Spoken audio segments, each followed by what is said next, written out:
오늘은 레위기 이 말씀으로 예배와 삶에 대한 제목으로 말씀을 나누기를 원합니다. 말씀의 주제처럼 우리에게 이 예배는 삶의 전부이자 우리의 신앙의 첫 고백이라고 할 수 있습니다. 신앙에서 우리가 예배를 뺀 삶은 또 신앙이라고 할 수 없고, 또 하나님께서 우리의 삶을 통해서 받으시기 원하는 것이 바로 예배입니다. 근데 예배의 행위로만 끝나는 것이 아니라 말씀의 제목처럼 예배가 나아가서 삶의 예배로까지 나아가야 합니다. 이것은 예배가 반드시 갖고 있는 이 하나로 포괄된 특징입니다. 예배하고 삶이 동떨어진 것이 아니라 예배와 삶은 하나다라는 것이죠. 근데 이것이 하나이면서도 반드시 구별되는 부분들이 있습니다. 그러니까 우리가 이렇게 현장에 나와서 또는 지금은 좀 특별한 상황으로 온라인 예배를 드리는 행위적 예배가 있고요.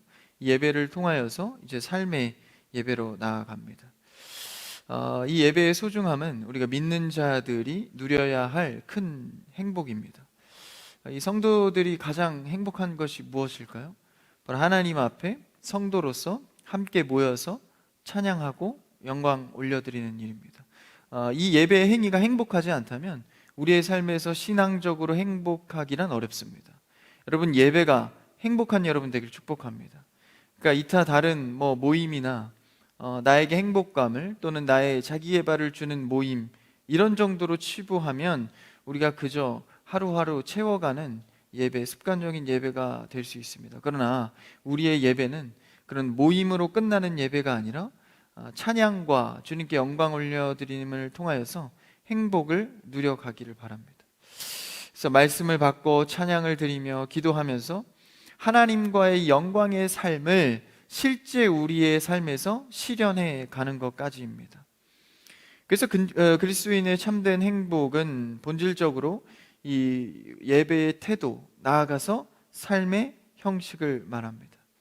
그러니까 예배에서만 단순히 행복하고 즐거운 것이 아니라 삶에 이것이 이어지는 것입니다. 그래서 최근에는 또 이제 코로나라는 명분으로 우리가 준비되지 않은 온라인 예배를 사실 드렸습니다.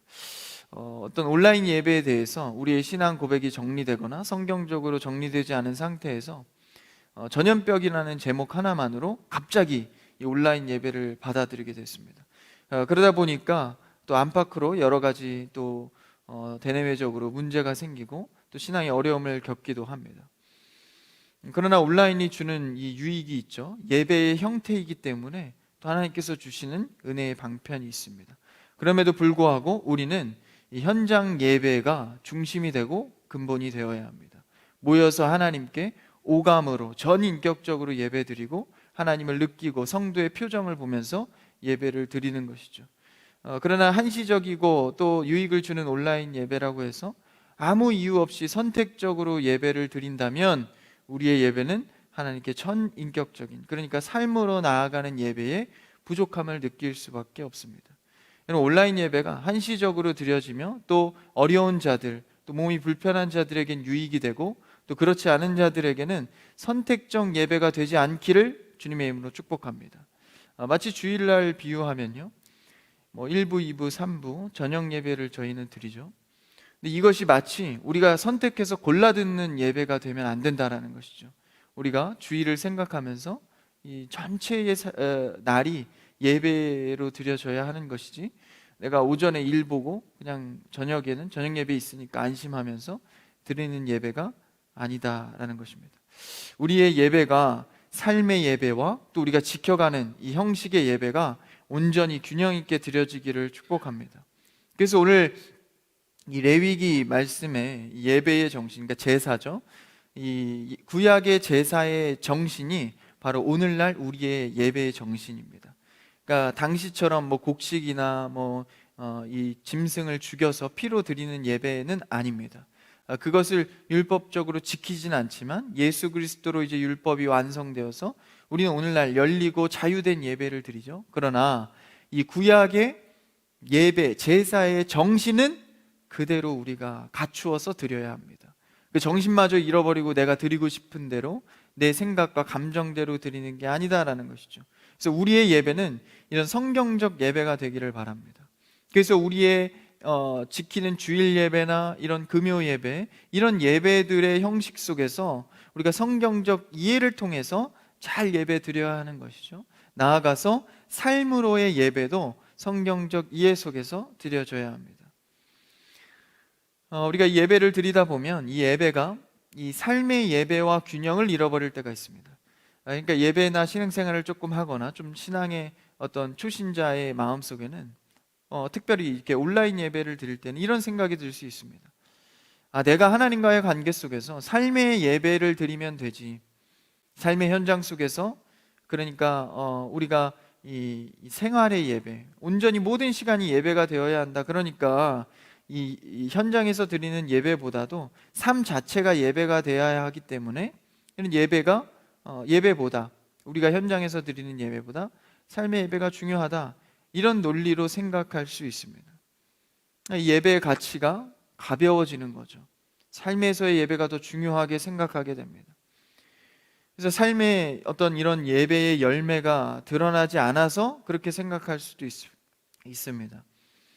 그러나 우리가 예배보다 삶의 자체의 예배를 강조하다 보면 실제 삶은 바뀌지도 않으면서 예배만 등한시 여길 수 있습니다.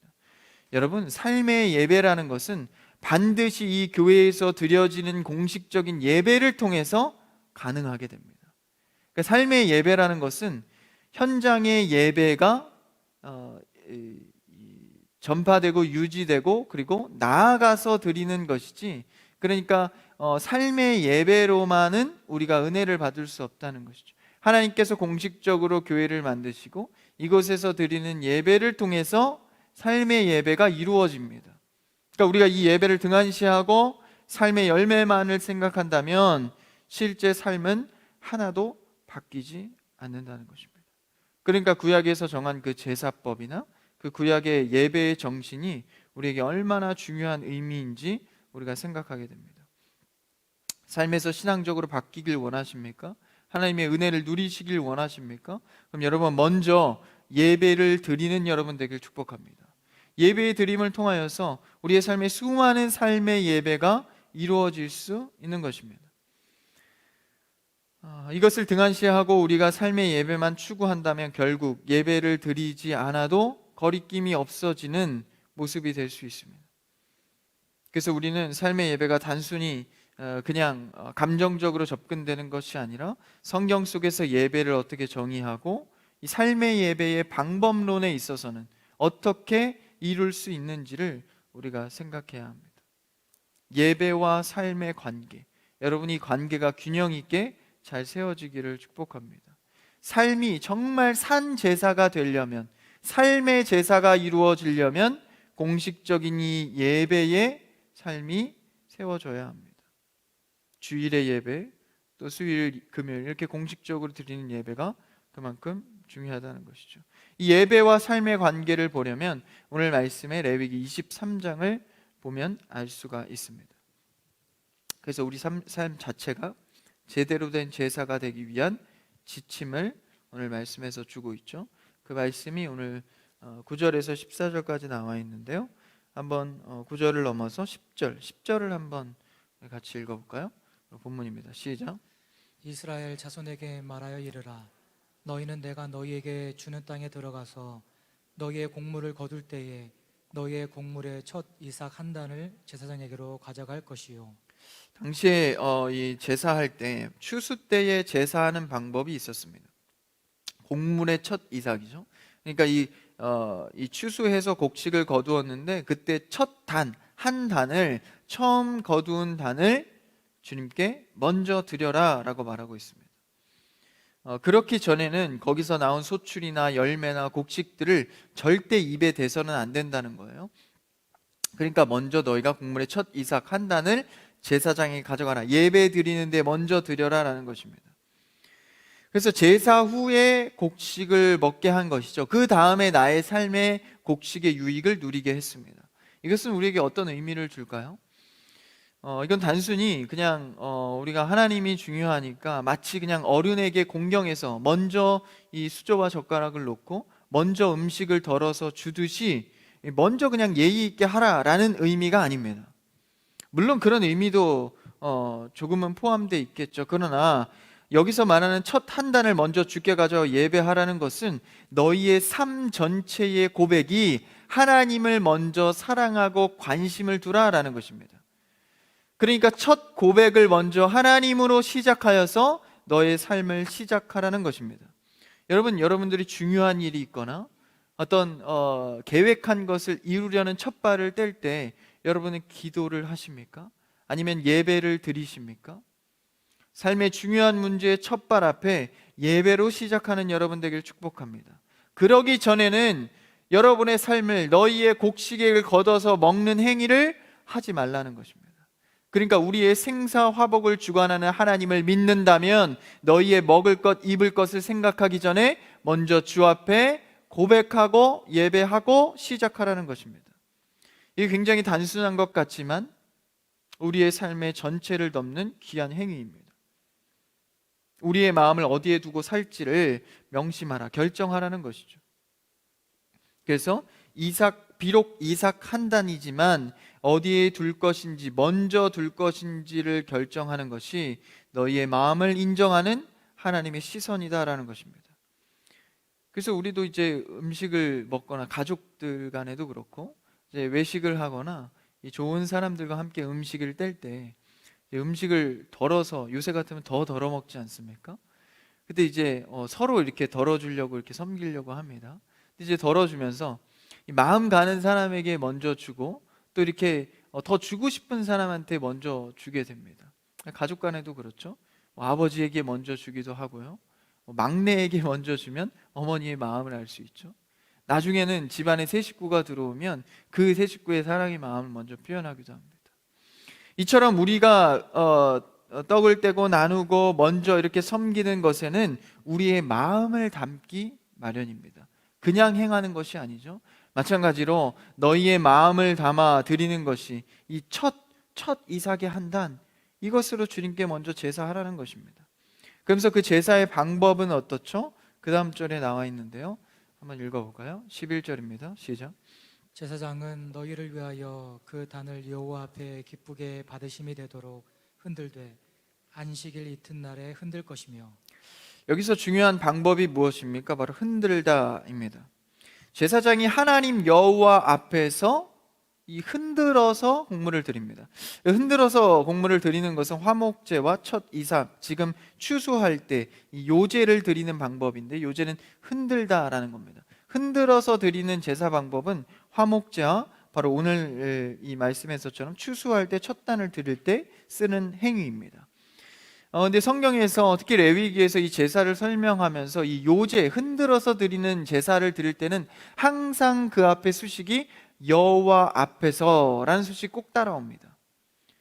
그러니까 이 흔들어서 드리는 제사는 반드시 여호와 하나님 앞에서 내가 이 제물을 드립니다 라는 표현을 담고 있는 것입니다. 흔들어 드린다, 이것은 똑같은 뜻은 여호와 앞에서 드린다. 다시 말하면 내가 추수한 모든 것들이 하나님 앞에서 하나님께로 왔다는 것을 인정하는 겁니다. 결코 다른 데 시선을 두지 않고 흔드는 제스처를 통하여서 온전히 하나님의 몫을 확인하는 것이죠. 그래서 여러분, 삶에서 수많은 나를 욕심부리고 나를 위해서 살다가 주일날 왔을 때는 그 마음들이 회개되고, 주일날만큼은, 예배만큼은 하나님, 내가 잘못 살았습니다, 다시 한번 하나님께 드리는 삶, 온전히 하나님께 맡긴 삶을 살겠습니다, 이 고백을 통하여서 너희의 삶을, 우리의 예배를 수정하라라는 것입니다. 잘못된 시선들, 하나님 앞에 온전히 드리지 못했던 것, 이 부분들을 수정하라라는 것이죠. 그래서 이 흔드는 행위가 아무것도 아닌 것 같지만 굉장히 중요한 의미를 갖는다라는 것이죠. 여러분, 우리가 예배당에 들어와서 수많은 행위를 통하여서 하나님께 예배를 드립니다. 이게 아무것도 아닌 것 같지만 우리의 삶에서 수많은 욕심과 갈등과 시험 드는 일들이 해결받을 수 있는 행위가 될 수 있다는 것이죠. 찬양할 때 손을 들고 찬양합니다. 가사를 생각하며 찬양합니다. 기도할 때 나의 마음을 토로하며 무릎 꿇고 기도합니다. 눈물 흘려 기도합니다. 고개를 들고 기도합니다. 엎드려 기도합니다. 이런 모든 행위들이 하나님 앞에서 내가 하나님께 온전히 하나님 앞에서 살아가겠습니다 라는 행위가 된다는 것이죠. 여러분, 우리의 예배의 모든 행위가 하나님 앞에서 드려지는 예배 되기를 축복합니다. 이것을 다시 한번 인식하는 것입니다. 그래서 우리가 하나님을 인식한다는 것, 하나님 앞에서 코람데오죠. 하나님, 그 하나님 앞에서 어떻게 우리가 행할 것인가. 그래서 첫 단을 드린 그 한 단을 하나님의 몫을 다시 한번 확인하면서 이것을 내 것이라고 생각하지 않도록 날마다 예배를 드려가는 것입니다. 그러니까 이런 예배를 드리지 않으면 내 마음속에 갑자기 죄악된 마음이 들어오는 것, 시험거리가 들어오는 겁니다. 내가 꼭 이걸 한 단을 드려야 되나? 드리나 안 드리나? 내가 추수할 양은 늘 똑같았는데 그냥 오늘은 좀 빼먹고 드리자. 이 마음속에서 내 노동력으로, 내 힘으로 살아가는 유혹들이, 마음들이 들어온다라는 것이죠. 그래서 우리에게 이 한 번의 예배는 굉장히 중요한 고백입니다. 하나님, 내 뜻으로 살지 않겠습니다. 오늘도 내가 열심히 일하여 돈을 벌었지만 이것이 하나님께로부터 공급되었다는 것을 내가 고백합니다. 이게 뭡니까? 한 단을 드리는 행위입니다. 그래서 내게 주어진 이 소출, 땅에서 일어난 일이죠. 이 땅에서. 그렇지만 이것을 내 영역으로, 인간의 영역으로 두지 않고 하나님의 영역으로 드려지는 봉헌의 행위가 예배입니다. 찬양하고 헌금하고 봉사하고 말씀으로 받는 것, 이 모든 신앙 고백이 이 땅에서 이루어진 것들을 하나님의 영역으로 다시 돌려드립니다 라는 봉헌의 예배가 되어야 합니다. 그래서 하나님께 이 요제를 드리기 전에는 무엇이든지 먹지 못하게 하는 거예요. 14절에서 그렇게 말하고 있죠. 한번 14절을 읽어볼까요? 시작. 너희는 너희 하나님께 예물을 가져오는 그날까지 떡이든지 볶은 곡식이든지 생 이삭이든지 먹지 말지니 이는 너희가 거주하는 각 처에서 대대로 지킬 영원한 규례니라. 내가 이 땅 가운데서 나의 힘으로 여겼다고 살지 말고 이 모든 힘과 결과와 추수물들을 하나님의 영역으로 돌려드리는 봉헌의 행위를 하고 그 뒤에 삶을 시작하여라라는 것입니다. 그렇지 않으면 나의 욕심, 나의 시기, 나의 이 욕망들이 해결이 안 된다는 거예요. 이 유혹을 이길 수가 없다는 것입니다. 그래서 무엇이든지 먹지 못하는 겁니다. 삶을 시작하지 말라는 거예요. 예배하지 않으면. 요제를 드리기 전까지 말입니다. 이것을 어떻게 하래요? 14절에 보니까 대대로 지킬 영원한 규례니라. 할렐루야. 이 정신은 예배의 형태가 바뀌고 문화가 바뀌고 시대가 바뀌어도 이 정신은 영원히 우리가 지켜야 할 규례다라는 것입니다. 삶의 시작을 예배 없이 하지 않기를 축복합니다. 하나님의 영역으로 돌려드리는 행위와 이 믿음 없이는 우리의 삶의 모든 추수들은 다 뭘로 된 겁니까? 내 힘과 내 욕심으로 된 거라고 생각할 수밖에 없는 것이죠. 그래서 이런 요제, 행위, 요제 후에는 이 제사의 연장이 어디까지 이제 이어져야 합니까? 바로 삶으로까지입니다. 이제 내가 그런 고백을 한 단을, 예배의 행위를 주님께 드렸으니, 하늘의 영역으로 봉헌했으니 이제 어떻게 합니까? 하나님께 드렸다면 이제 삶으로 드러나줘야 합니다. 고백은 해놓고 삶은 따로 놀면 안 되겠죠? 그래서 15절, 이제 14절 이후에 15절 이후로 어떻게 드려라, 보리, 밀 어떻게 드리고 오순절 제사 때 어떻게 드리고 드릴 것을 명령합니다. 그 다음에 이제 삶으로 드러나는 우리의 실천 속에서 특이한 명령을 합니다. 오늘 말씀에서 읽지는 않았지만 쭉 끝에 가보면 22절에 나와 있는데요. 말씀을 제가 안 드린 것 같아요. 22절 한번 성경책으로 있으시면 보시죠. 같이 읽겠습니다. 22절 시작. 너희 땅에 곡물을 벨 때에 반 모퉁이까지 다 베지 말며 떨어진 것을 죽지 말고 그것을 가난한 자와 거류민을 위하여 남겨두라. 나는 너희의 하나님 여호와이니라. 22절에서 독특한 이스라엘의 규례를 봅니다. 그러니까 추수하다가 떨어진 것을 이제 거류민들이나 좀 못 먹는 자들에게 그냥 먹을 수 있게 그냥 두는 것은 다른 이타 민족들도 하던 행위입니다. 그런데 여기서는 더 적극적으로 22절에 보니까 베다가 밭 모퉁이에 있는 한정된 부분을 아예 베지 말라는 거예요. 그러니까 베다가 떨어진 곡식은 남을 위해 남겨놓으라, 요 정도가 아니라 아예 그들의 몫을 위해서 남겨두라는 것입니다. 그러니까 베지 말라고 명령을 하는 거죠, 일정 부분을. 이것을 어느 정도를 베지 말아야 하는가, 이렇게 나중에 논란이 많이 됐었는데, 그래서 자신의 믿음에 따라서 남겨두면 된다, 뭐 이렇게 주장하기도 하다가 후에는 이제 밭의 소유의 60분의 1 정도로 아예 제한을 했습니다. 어쨌든 이렇게 베지 않는 영역을 만들어서까지 삶의 예배가 실천되도록 했다라는 것이죠. 그럼 그렇게까지 한 이유가 뭘까요? 이 명령의 이유는 무엇입니까? 우리가 앞으로 좀 돌아가서 아까 읽은 10절을 한번 다시 읽어볼까요? 오늘 본문의 10절입니다. 23장 10절 시작. 이스라엘 자손에게 말하여 이르라. 너희는 내가 너희에게 주는 땅에 들어가서 너희의 곡물을 거둘 때에 너희의 곡물의 첫 이삭 한 단을 제사장에게로 가져갈 것이요. 하나님께서 이렇게 일정 부분을 베지 않고 그렇게 삶을 실천할 정도로 명령하신 이유가 무엇입니까? 10절에 보니까 주신 땅이라 라는 거예요. 너희에게 주는 땅에 들어가서 그들이 차지하고 그들의 노력으로 한 것이 아니라 하나님께서 주신 땅입니다. 그러니까 우리의 삶의 모든 영역은 하나님께서 허락하셔야 가능한 땅입니다. 여러분, 삶에 우리가 행하고 내가 일구고 내가 소유해서 불려서 내가 지금 환경을 만들어낸 것 같지만 실제 하나님의 결재가 없으면 모든 것도 우리에게 주어질 수 없는 것이죠. 그래서 삶에서 경험하지 않습니까? 내가 아무리 노력했지만 하나님께서 한 번 치시면 아무리 수십 년 계획한 일도 이루어지지가 않습니다. 하나님께서 우리에게 허락하신 주신 땅에 들어가서, 그 주신 땅이기 때문에 땅을 선물로 받았다는 거예요. 이스라엘이 하나님께 말이죠. 그랬기 때문에 너희가 주신 땅에 의해서 주신 땅을 인식할 수 있도록 하나님께 드릴 복, 내가 가질 복, 그리고 거류민들이나 내가 섬겨야 할 자들에게 줄 복, 이런 것들을 잘 구분하여서 행하라라는 것입니다. 예배로 시작해서 나의 삶이 예배의 적용으로, 삶으로 흘러갑니다. 그래서 요제의 방법으로 드렸기 때문에, 여호와 앞에서 살겠다고 고백했기 때문에 이러한 명령을 준행해야 한다라는 거예요. 반 모퉁이에 남기는 삶입니다. 그래서 이러한 것이 뭡니까? 삶으로까지 하나님의 명령을 준행하는 바로 예배입니다. 여러분, 예배 행위가 이 교회 안에서 끝나지 않으시고 여러분이 삶의 적용으로 이어지기를 축복합니다. 예배는 이어지는 거예요. 그래서 예배는 하나님의 사랑을, 과거에 하나님께서 주신 것을 기억하는 감사 예배, 이게 우리가 첫 번째로 회복해야 할 예배의 모습입니다. 여러분, 수많은 이 레위기나 구약 제사에 수많은 제사의 형태가 있지만 그 근본의 목적은 똑같습니다.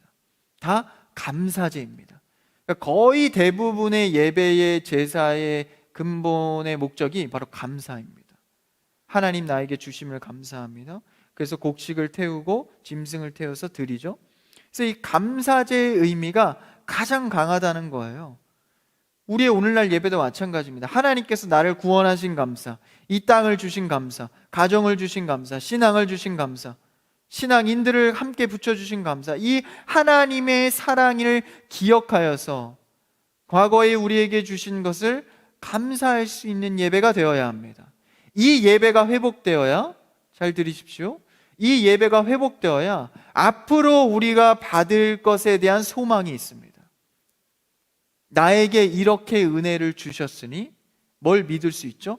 앞으로도 이 은혜를 이어가실 것임을 확신할 수 있는 것입니다. 여러분, 과거의 은혜와 오늘의 은혜를 묵상하시고 감사하는 여러분 되길 축복합니다. 그래야 미래가 있습니다. 그래야 내일이 있다라는 거예요. 오늘 감사하지 않으면 내일의 감사를 확신할 수 없습니다.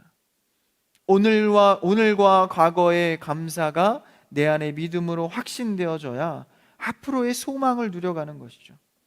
그래서 이것에 우리가 중요한 주제가 뭡니까? 바로 예배라는 거예요. 예배를 통해 감사하시고 예배를 통해서 미래적 감사의 소망을 누리시기를 축복합니다. 그래서 오늘의 예배는 도우신 하나님을 고백하고 장래에 도우실 것을 믿는 행위입니다. 제사를 통하여서 곡식을 드리다 보면 하나님께서 거저 주셨다는, 오늘 주셨다, 땅을 주셨다라고 말하죠. 거저 주셨다는 선물로 이해하게 됩니다. 그러니까 하나님께 드리는 예배, 감사의 예배를 드리다 보면 깨닫게 되는 거야. 아, 하나님이 나에게 이 은혜를 거저 주셨구나. 땅을 주시고 소출을 주시고 늘려가시는구나. 그래서 이것을 소망하게 됩니다. 그래서 거저 받았으니 어떻게 합니까? 우리가 삶에서 밭의 모퉁이에 60분의 1을 남겨놓은 것처럼 거저 준다라는 거예요. 왜요? 거저 주신 땅이기 때문에. 내가 거저 받았으니 거저 주라. 누구의 말씀이죠? 예수님의 말씀입니다. 여러분, 예배를 통하여서 거저 받은 은혜와 거저 줄 수 있는 은혜가 회복되기를 축복합니다. 이게 바로 예배의 비전입니다. 예배를 통해서 우리가 누리게 된 소망은 바로 거저 주셨다는 은혜와 그리고 내가 거저 줄 수 있는 은혜입니다. 이것이 회복될 때 우리는 참 예배의 영역으로 들어가는 것이죠. 예수님께서 이렇게 말씀하시죠. 이 구원에 대한 부분인데 마태복음 10장 8절입니다. 한번 읽어볼까요? 시작. 병든 자를 고치며 죽은 자를 살리며 나병 환자를 깨끗하게 하며 귀신을 쫓아내되 너희가 거저 받았으니 거저 주라. 우리가 모든 영역에서 하나님께서 고치시고 회복시키시고 구원시키시고 유혹에 빠져 있으면 건지시고 말씀으로 회복시키시고 이 모든 일들이 은혜로 거저 주어졌으니 우리가 어떻게 하는 거예요? 거저 주라라는 것입니다. 그래서 밭에 일정 부분을 남겨두죠. 그래서 거저 받았으니 거저 주라는 이 비전은 제사의 우리의 예배의 효력입니다. 다시 말하면 능력입니다. 탐욕주의, 탐욕 자본주의 속에서 우리가 나의 욕심과 나의 탐욕만을 위해서 살아갈 때 하나님께서는 예배를 통하여서 나의 욕망의 문제, 욕심의 문제, 내가 가졌다고 생각하는 모든 것들을 내려놓게 하시고 거저받은 은혜를 누리게 하시사 삶에서 내 것을 움켜쥐는 것이 아니라 도울 자가 있으면 돕게 하시고 품을 자가 있고 위로할 자가 있으면 위로하게 하시는 역할을 나를 통해 하는 것입니다. 이거 우리 어디서 많이 봤죠? 신약성경 제자들을 통해 봅니다. 예수님께서 제자를 통해서 거저 계속 부어주시죠. 그리고 나중에는 그들을 통해서 너희가 나보다 더 큰 일을 하리라 교회를 세우게 만드십니다. 그래서 우리는 세상이 생각할 수 없는 방법으로 살아가는 자들입니다. 거저 받았으니 거저 주는 비전의 삶입니다. 그래서 우리는 하나님께서 베푸신 그 과거의 은혜들, 오늘날의 감사와 앞으로 베푸실 소망을 누리니 그것이 오늘날 이 예배라는 무대에서 믹스되고 합쳐져서 찬양과 감사의 축제가 되는 것입니다.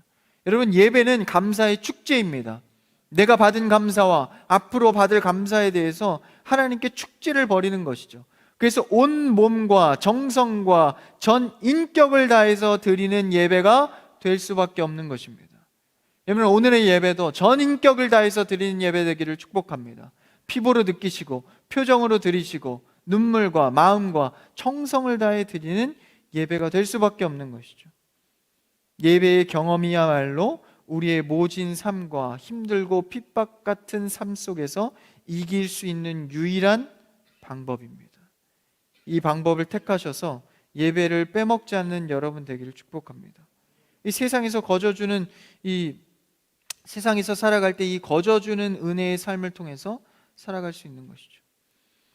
그래서 삶으로의 예배, 제가 모두에 말씀드린 삶에서 드려야 할 예배가 오늘 이 현장에서 드리는 예배의 연장이 되어야 합니다. 그러니까 대체가 되는 게 아니에요. 이 오늘날 현장의 예배 없이 그냥 삶에서 그냥 하나님과 관계만 잘 지키면 되지, 그게 아니라는 것입니다. 예배를 통해서 거저받은 것을 날마다 느끼고 거저주는 비전을 품음으로 내 예배가 온전한 예배로 드려져야 하는 것이죠. 그래서 이 거저받고 거저주는 이 비전이 내 예배 속에 생겨나지 않는다면 내 예배를 돌아봐야 합니다. 내 예배가 은혜의 영역에 균형이 깨져서 치우쳐 있다는 것을 알 수 있는 것이죠. 여러분, 예배는 균형되어야 합니다. 찬양도 기도도 내가 받을 은혜의 영역들이 균형 있게 드려지기를 바랍니다. 그래서 예배 후에 연장으로 삶의 변화가 일어나고, 이거 지금 우리가 드리는 예배와 밀접한 관련이 있는 것이죠. 그럴 때에 내 삶에서 진정한 변화가 일어나는 것이죠. 그래서 예배 현장에서 벌써 이 변화의 영역이 꿈틀대기 시작해야 합니다. 이런 마음이 생긴대요. 한번 읽어볼까요? 마태복음 시작.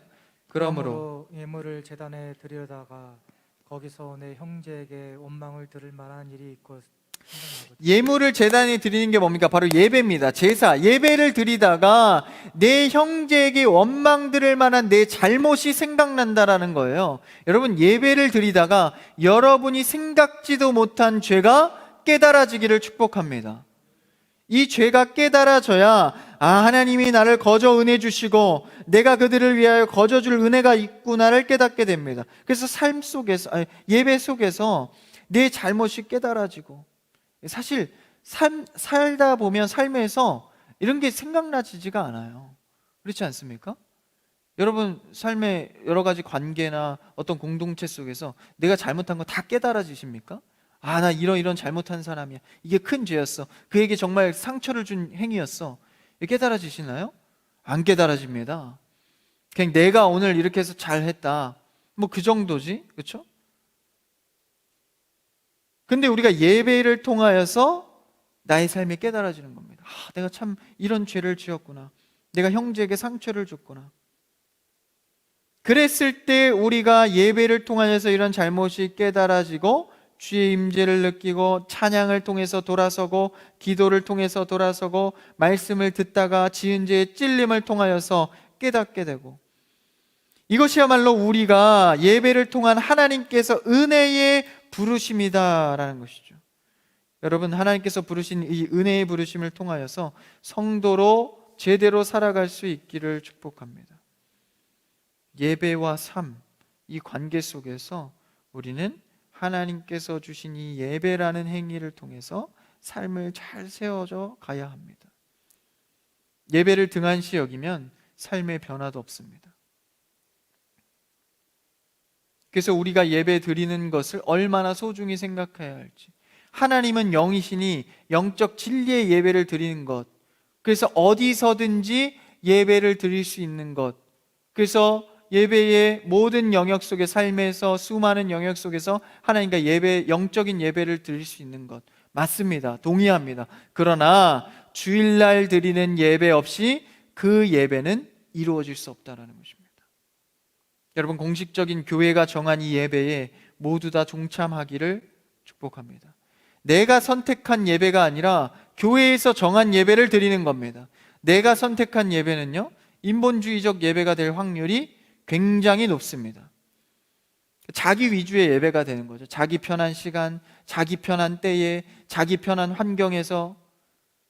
그러니까 여러분, 교회에 온다라는 것은 내가 받고 싶은 은혜를 찾는 게 아니라 하나님께서 준비한 은혜를 찾는 것입니다. 여러분, 은혜 받으실 때 내가 원하는 은혜 받지 마시고 하나님께서 주시는 은혜 받기를 축복합니다. 그래서 제가 청년들 봉사할 때도요, 항상 강조하는 게 있어요. 교회에서 지금 이 자리가 필요하다. 물론 이제 자기의 은사에 따라서 하고 싶은 봉사도 많겠지만, 그거보다 더 복되고 귀한 첫 발걸음은 교회에서 어떤 쓰임을 원하고 있는가, 교회의 부족한 부분이 어디인가, 교회에서 정말 원하는 사역이 무엇인가, 이것을 먼저 고민하는 자가 되어야 한다는 것입니다. 그래야 기도할 때도 막무가내로 던지는 기도가 아니라 들을 줄 아는 기도가 되는 것이죠. 하나님께서 나에게 무엇을 원하시는가, 하나님께서 나에게 어떤 은혜를 주실 것인가. 여러분, 이러한 예배가 회복되기를 축복합니다.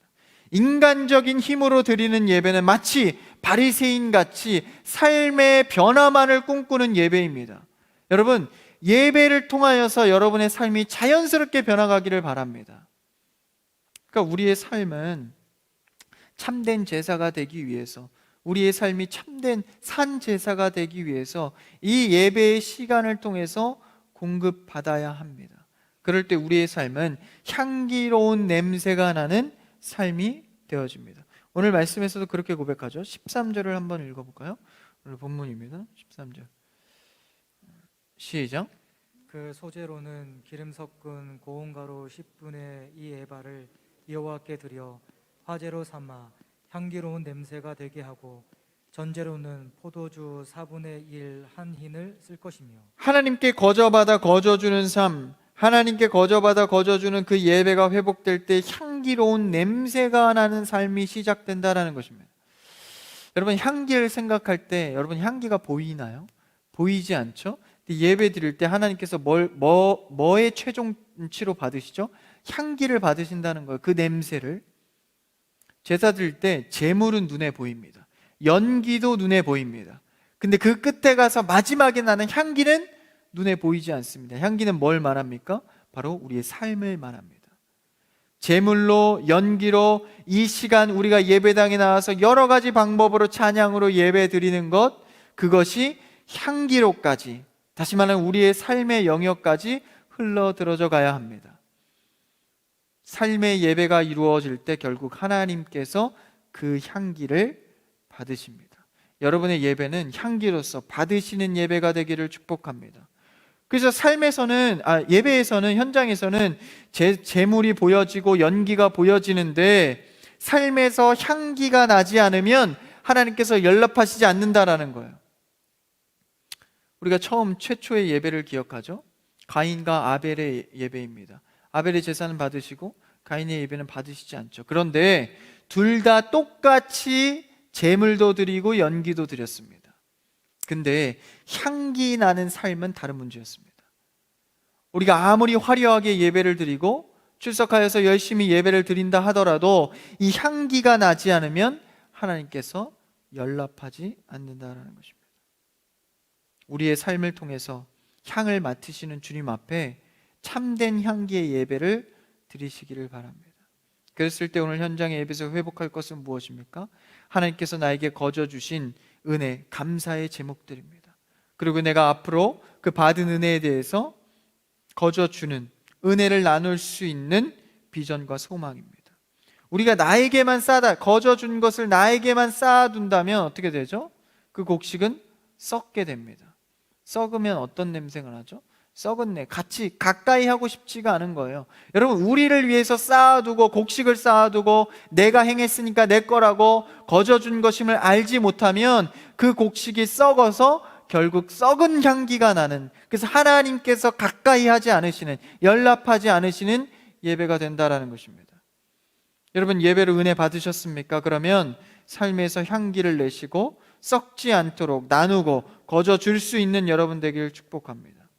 그래서 제사장이 드렸던 제사는 그런 예배입니다. 흔들어서 주님께 드리는 예배, 그리고 곡식을 남겨두는 예배. 그렇게 하나님께 드릴 때 하나님은 우리에게 어떤 말씀을 하시죠? 누가복음 6장 38절, 이것만 읽고 마치죠. 누가복음 6장 38절입니다. 시작.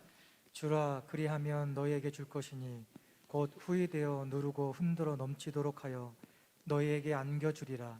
너희가 헤아리는 그 헤아림으로도 너희도 헤아림을 도로 받을 것이니라.